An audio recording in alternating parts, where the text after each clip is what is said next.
morning. The bumblebee is really out and about his business this morning.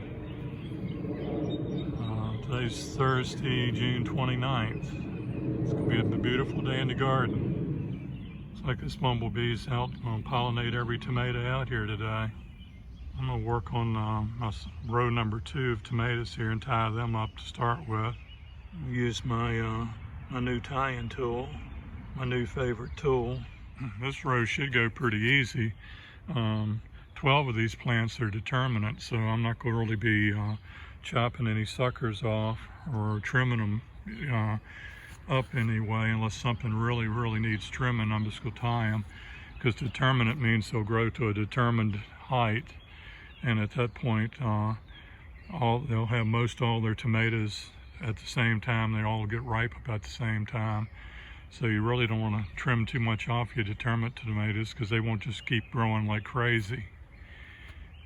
So the Celebrity Plus are one of the varieties of the determinate.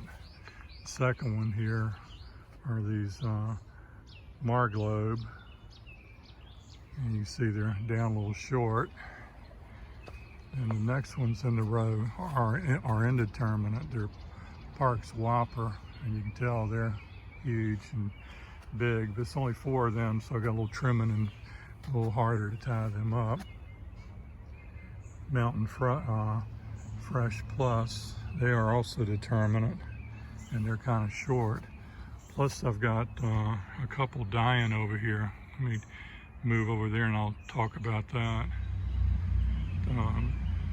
3 of my German Johnson tomatoes are doing just really great, and they also have the leaves on there kind of look like a tomato plant, a potato plant, I'm sorry.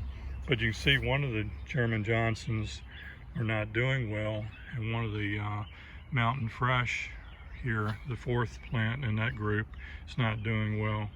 And I've got 2 theories. One, I got some gray zone in here from some straw a year or 2 ago, because almost in this very exact same place last year I lost 2 or 3 plants.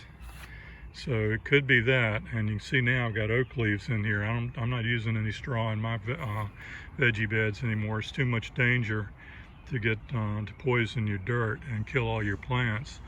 But the other thing is, I got a lot of moles, and then the voles I think travel in the mole tunnels, and it could be that the moles and voles are living under there, and they might be chewing the roots up. So, you know, because it's in the same place, but if that's where the family builds their home every year. So one thing I learned from a couple of years ago, when I get a couple sick like that, and I think it's the voles, I'll leave them alone. It's better they eat 2 plants. If I pull these up and get rid of them, then they might move on to the next plant, and to the next plant, to the next plant. If I leave them alone, they might just eat 2 plants and be happy. And as far as tying up row number 2, the 3 German Johnsons need to be tied up and trimmed up a little bit. And then the 21st plant in the row is one my friend Tina gave me. It's called a Flavor Bomb. So just looking at how it's growing and all, and then how it suckers, it's got to be an indeterminate, so I'm going to trim it up and tie it a little bit and try to keep it in balance.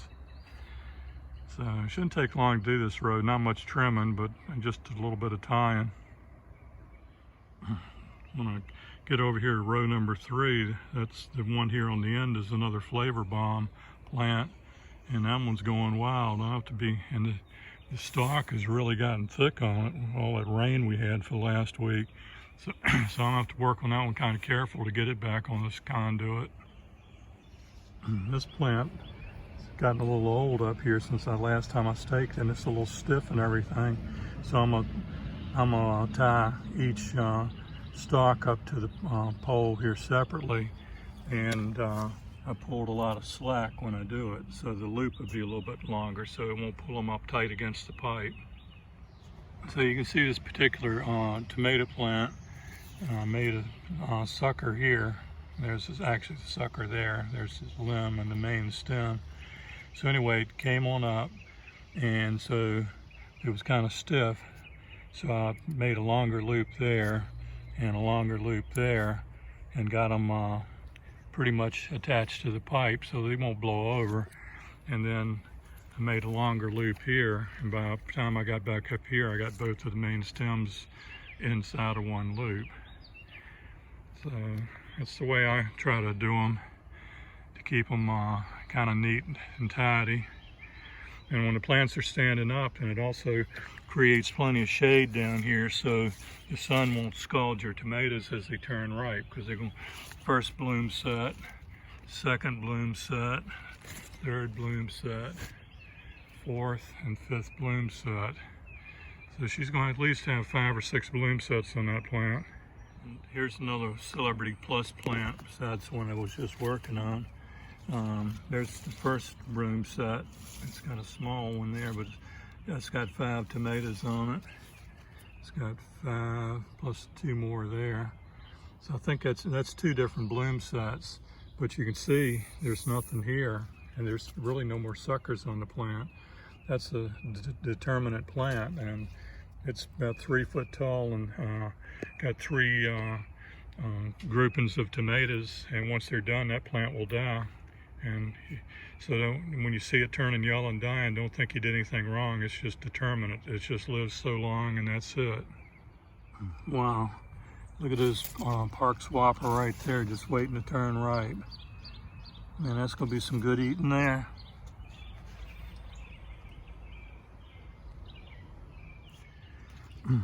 There's the easy, just fine sucker there. You got your main stem coming up. You got your branch going out, and they're right in the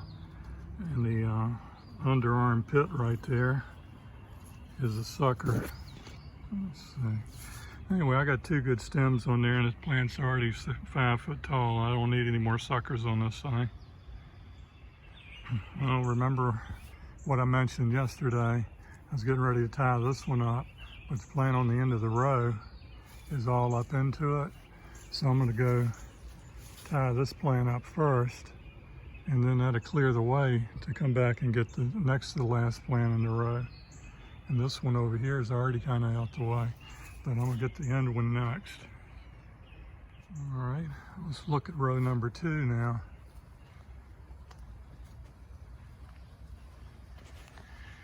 Some of it still looks a little shaggy over here in row 2, but it's actually row 3 flopping over. Oh, there's one I missed. I have to come back and tie that one.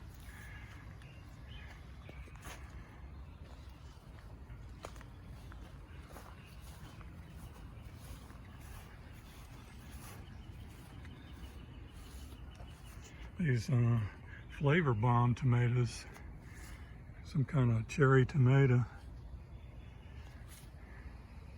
They're just as wild as the Super Sweet 100s. Anyway, row number 2 is looking good. Row number 1 still looking good. There's the front side of row number 1. I think before I do tie up any more tomatoes, I think I'm gonna look at the snaps. I picked the first 10 feet here, so the middle's 10 feet and the front end 10 feet I didn't pick yesterday. So still a little shady down there. So I might go down there and get pick that 10 feet of snaps before the sun gets there. This middle section actually be shady in the from about 1 or 2 o'clock on. This crepe myrtle will shade that, so I can pick them in the shade later on this afternoon. Let's see some more tomatoes turned ripe overnight.